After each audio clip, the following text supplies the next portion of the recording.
summer 1945. Tokyo was no longer a city. It was a vast gray plain of twisted girders and melted glass. From above, Allied reconnaissance pilots described it as a burned map, a landscape where streets existed only as pale lines of ash. The great industrial zones of Koto and Sumida had vanished. More than 270,000 buildings were gone. 1,000 factories lay hollowed, and over 100,000 civilians had perished in the March firebombing alone. Yet amid the still rising smoke, a few engineers from Mitsubishi Heavy Industries and Nakajima Aircraft sat on the edge of a broken bridge, their notebooks balanced on their knees. They did not speak of surrender. They sketched. One of them, a 27-year-old mechanical draftsman named Kenji Aoki, wrote in the margin of his soot-stained page, "The future cannot be rebuilt with pride alone. We must learn what we refused to see." Around him, the air still smelled of burned oil and paper. The once mighty Nakajima Musashino plant, where Zero fighters had been assembled, was now a field of blackened steel frames and rivets that glinted like scattered bones. That summer, Japan had no electricity in half its cities. Steel output had fallen to less than 1/10 of its 1941 level. Engineers who once designed bombers now scavenged copper wire from abandoned trams. Yet inside the ruins, something unexpected stirred. Not resignation, but curiosity. They whispered about the efficiency of American production, about the endless flow of planes that had once filled the skies. They had seen the result of American might, but not its method. In a basement beneath the wreckage of Tokyo Imperial University's engineering hall, professors salvaged textbooks half-burned by incendiaries. They began holding secret evening sessions, chalking equations on cracked blackboards, comparing the Japanese pre-war production model with what little data they had on American industry. A rumor circulated that some engineers had seen photographs of Ford's Willow Run plant, the one that built a B-24 bomber every 63 minutes. The image haunted them, a single factory outproducing an empire. In a small entry dated September 2nd, 1945, Aoki wrote again, "They burned our cities, but not our minds. We will build again, not the same way, but smarter." His friend, a machinist named Hiroshi Tanaka, scribbled beneath it, "If we ever rebuild, it must be for peace. War has proven what waste truly means." When Emperor Hirohito's voice echoed through the radio announcing surrender, the engineers did not weep. They walked the skeletal remains of their workshops, touching the cool metal beams and counting bolts that could still be reused. Every piece of scrap became a note in their silent plan. The firebombs had destroyed Japan's machinery, but not its methodical spirit. In the wreckage of Tokyo's east side, under skies still dark from smoke, a strange paradox was born. From the ashes of defeat, a generation of engineers would begin to rebuild. Not in defiance, but in understanding. If you value stories like this, don't forget to like and subscribe. It helps preserve forgotten chapters of history. Tell us where you're watching from and what time it is where you are. Autumn 1945. The thunder of bombs had gone silent, replaced by the rumble of military trucks on Japan's broken streets. When the Allied occupation began, few could imagine what would follow. Instead of razing what remained, the Americans arrived carrying blueprints, training manuals, and reels of industrial film. They came not as destroyers, but as engineers of reconstruction. In a hangar at Atsugi Airfield, where Japanese pilots had once prepared for kamikaze missions, an unfamiliar banner hung beside the US flag, "Rebuild, don't repeat." The Americans brought crates labeled Ford Motor Company, production flow diagrams, and General Electric maintenance schedules. Among them was a team of civilian specialists from the U.S. Strategic Bombing Survey, men who had once analyzed destruction and were now tasked with teaching creation. Captain Robert Hall, an engineer from Detroit, found himself giving lessons to former enemies. His reports mention young Japanese technicians, eager but silent. In his journal dated October 8th, he noted, "They stand perfectly still, never interrupting, but their eyes take in everything. They do not copy, they absorb.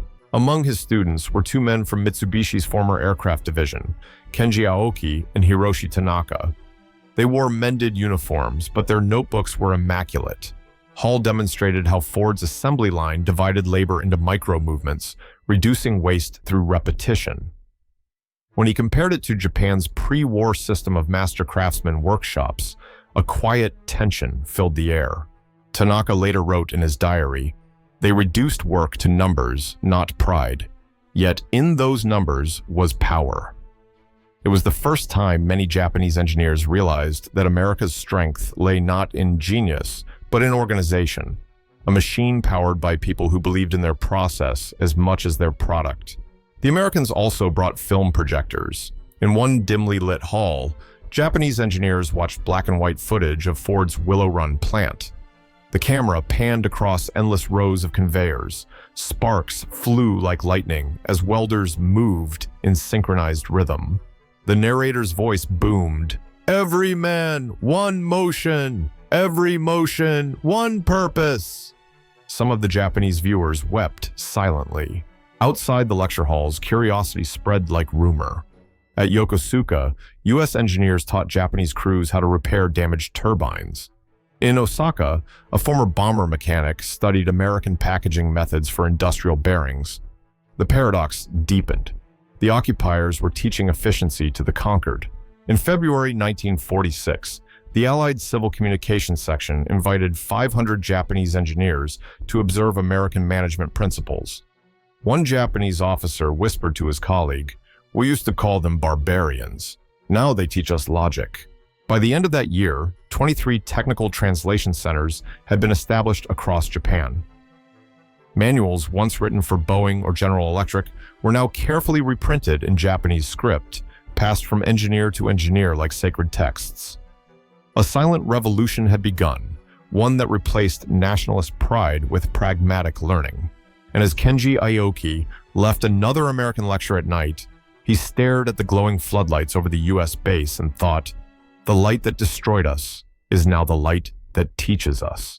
By the spring of 1946, the Americans invited a select group of Japanese engineers to observe their reconstruction projects at Yokohama's port.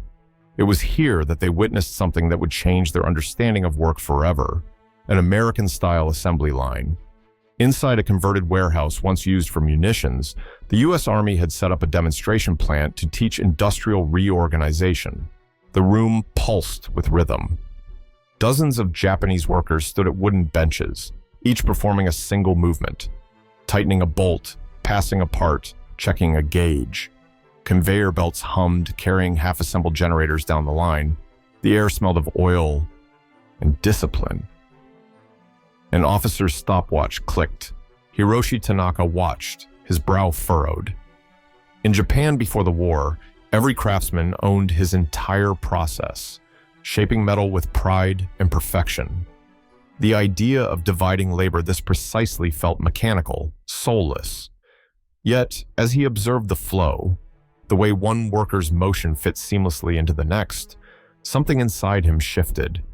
The entire system moved like a breathing body. A U.S. foreman named Harold Dempsey turned to him and said through an interpreter, "Each man is small, but together they are mighty."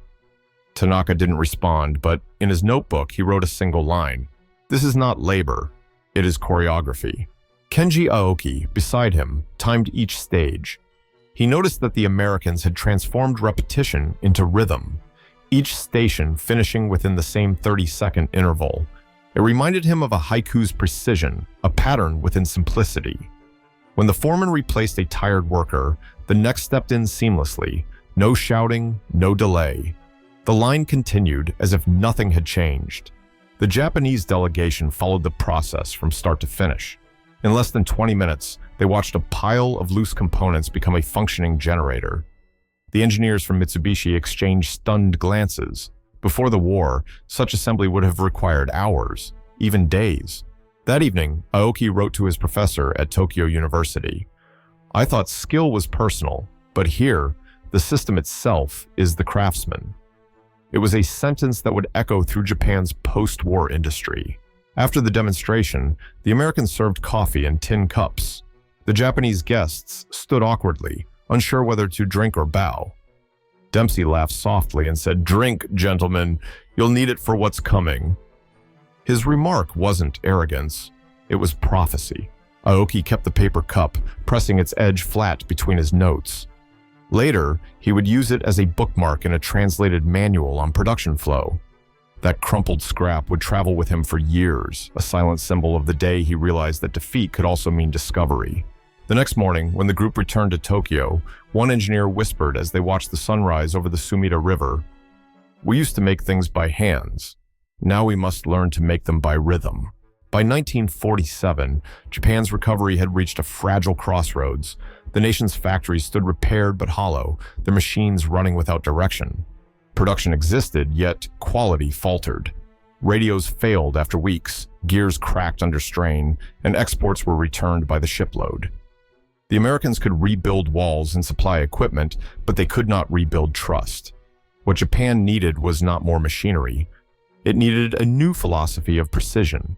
That year, a quiet man arrived in Tokyo carrying a box of punch cards and a mind full of mathematics.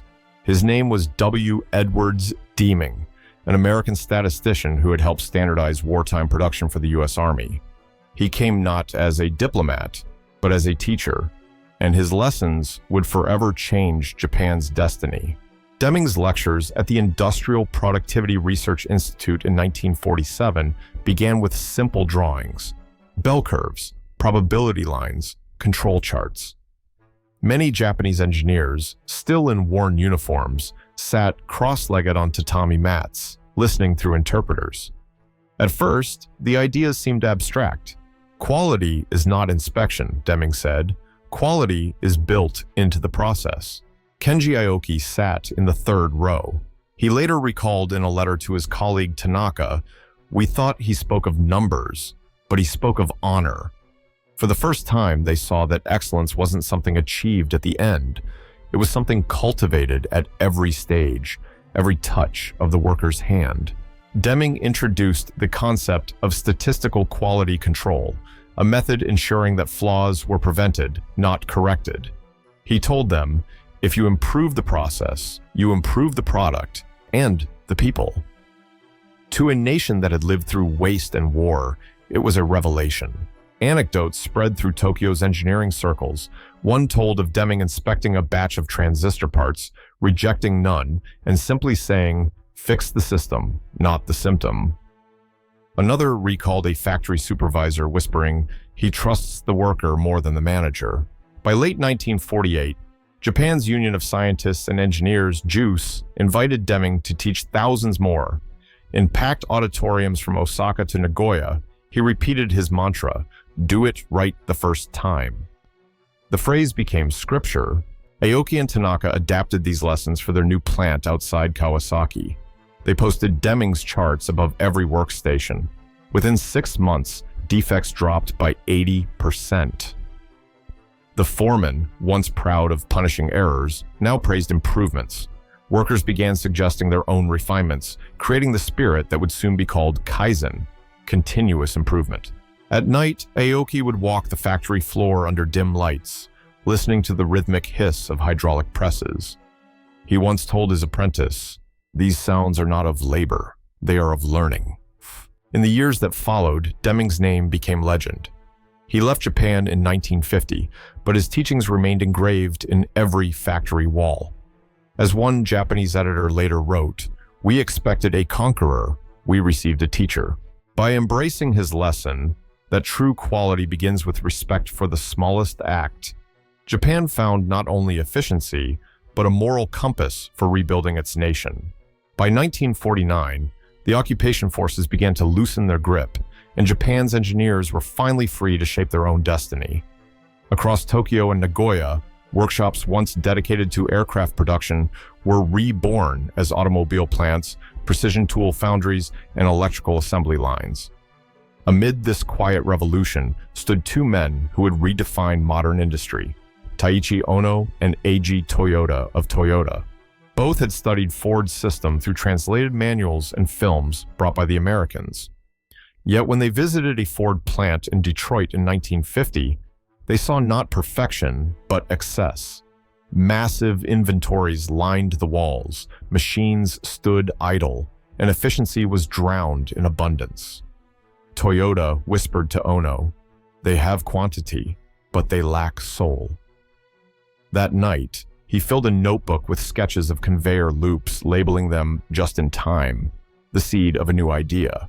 When they returned to Japan, Toyota was nearly bankrupt. Post-war inflation and steel shortages crippled production. Yet in this crisis, Ono found clarity. He gathered his engineers and said, "We cannot copy the Americans, we must refine them." The men nodded, uncertain but resolute. Each day, Ono walked the factory floor, drawing chalk circles on the ground. He would order a worker to stand inside it and observe the process for an hour without speaking. At first, they thought it was a punishment. Later, they realized it was enlightenment, a lesson in seeing waste.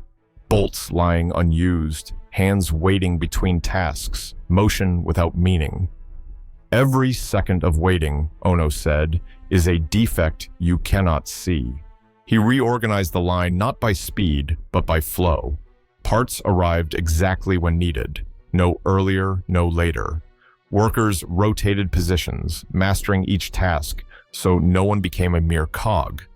Instead of mass production, he preached smart production. In a 1951 diary entry, Eiji Toyota wrote, "We will build cars with the rhythm of breath, not the roar of machines." That same year, defect rates dropped to a fraction of their pre-war levels, and productivity doubled without new machinery. Meanwhile, the outside world still mocked Japanese products. American magazines joked that "made in Japan" meant cheap and disposable. But inside the walls of Toyota City, a different reality was forming. Engineers held evening meetings not to discuss profits, but to share tiny improvements: how to reduce motion, how to cut seconds without cutting care. A machinist once suggested moving a single tool 5 inches closer to his hand, saving 2 seconds per cycle. By year's end, that single change saved over 100 hours of labor. Kaizen, the spirit of continuous refinement, had taken root. It wasn't about technology, it was about humility, about listening. As Ono once told his apprentices, "A machine never learns, a worker always can." And you, watching this now, if you were one of those engineers in 1950, standing among broken machines and rising hope, would you have dared to rethink everything your teachers ever told you? Would you have had the courage to listen deeply, even to your former enemies? By 1952, the last American occupation forces began to leave Japan. The US flag was lowered over the Daiichi building in Tokyo, and a new era dawned, one of self-reliance. The city that had once been gray and silent was alive again with the clang of hammers and the hum of electric motors. Tokyo's skyline shimmered with scaffolding. Where ashes once smoldered, steel now gleamed. Factories in Kawasaki, Osaka, and Yokohama roared back to life. At Toshiba, engineers adapted American circuit designs to Japan's smaller markets.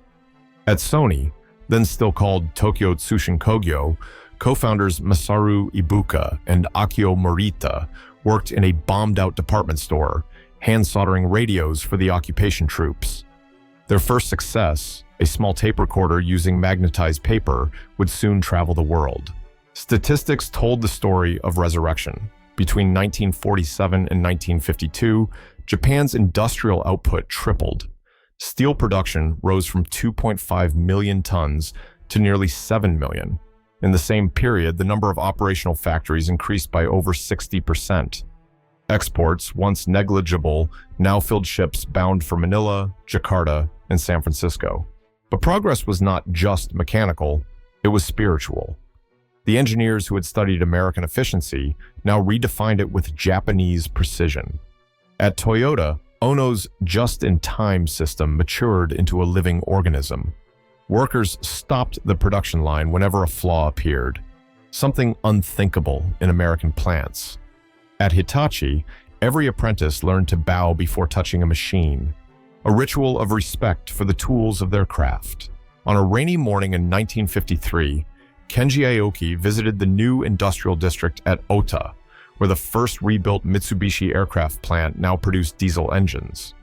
He stood among rows of lathes, watching sparks dance like fireflies. A young worker handed him a blueprint smudged with oil and said shyly, "Sir, I improved the cooling valve by 3 millimeters. It saves us half a minute per piece." Aoki smiled, realizing that the future had arrived, not in grand inventions, but in tiny perfections. By 1954, Tokyo's factories illuminated the night. The Sumida River reflected the glow of new industries, Nikon's camera glass, Toshiba's filaments, Toyota's chrome. Japan had transformed not by rebuilding its old empire, but by building a new conscience, one where quality, cooperation, and discipline became national identity. Still, beneath the success, there lingered humility. The same men who once watched their nation burn now taught their apprentices never to waste a movement, never to boast of achievement. Progress, they said, was a kind of prayer. And you, watching this now, what would you have felt standing on a bridge over the Sumida in 1954, watching Tokyo's lights flicker back to life? Would you have believed that 10 years earlier this same city was only smoke and silence? By 1960, the transformation was complete.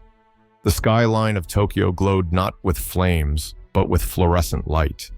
The whir of conveyor belts echoed through the steel canyons of Kawasaki and Nagoya. Japan, once humbled by defeat, now produced cars, radios, and cameras that astonished the very nations that had once occupied it. The name Made in Japan, once a synonym for cheap imitation, had become a seal of precision. That same year, an American engineer named Robert Hall, who had taught in Tokyo 15 years earlier, returned for a trade conference.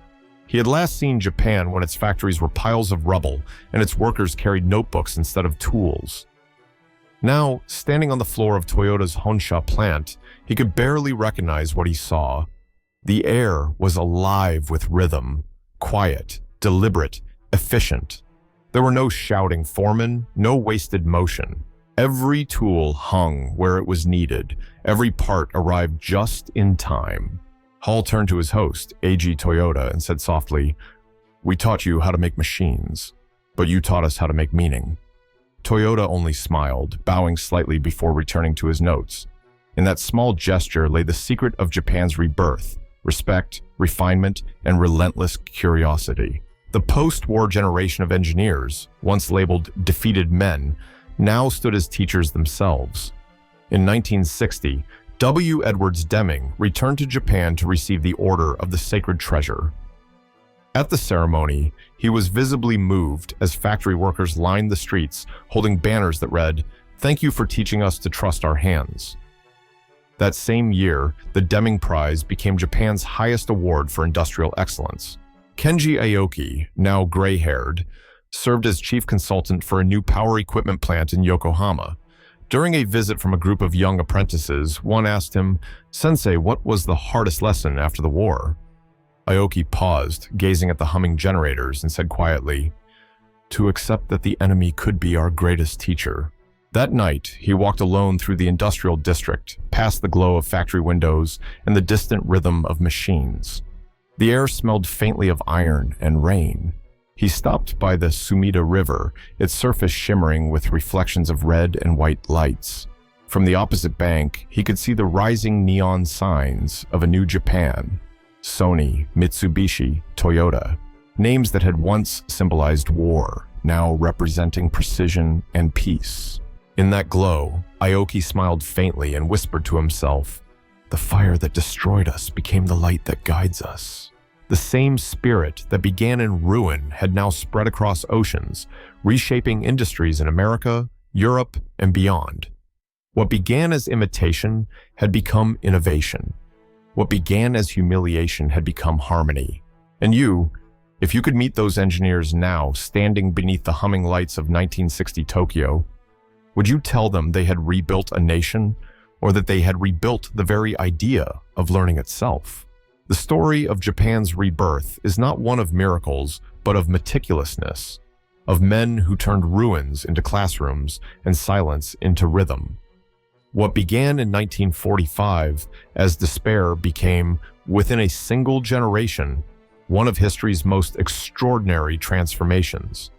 These engineers, once stripped of everything, home, pride, even belief, chose to rebuild not through vengeance, but through understanding. They studied the very system that defeated them, stripped it to its essence, and rebuilt it with conscience. Factories that once produced warplanes now produced radios that sang across continents. Machines that once forged steel for bombs now shaped the gears of peaceful progress. And beneath every gleaming assembly line, beneath every spotless floor, lay an invisible inheritance, the quiet discipline of observation, the courage to question one's own traditions, the humility to learn from an enemy. The numbers speak plainly. By 1960, Japan's export volume had multiplied fivefold. Its shipyards were among the world's busiest, its cameras the world's sharpest, its cars the world's most reliable. Yet the true victory was not economic. It was human. In the act of rebuilding, Japan rediscovered something far deeper than productivity. It rediscovered purpose. Kenji Aoki, in his last diary entry before retiring, wrote, "Factories are like mirrors. When we build them with care, they reflect what we have become." His words captured the essence of a nation that turned defeat into reflection and reflection into rebirth. As Tokyo's lights glimmered across the Sumida River in 1960, one could imagine the ghosts of the past. The young engineers among ruins, their pencils trembling as they sketched hope into the dust, finally at peace. The smoke of war had lifted, replaced by the hum of creation. And perhaps that is the lesson for all generations. History does not always reward the strongest or the loudest, but those who listen hardest, who learn deepest, who rise without forgetting where they fell.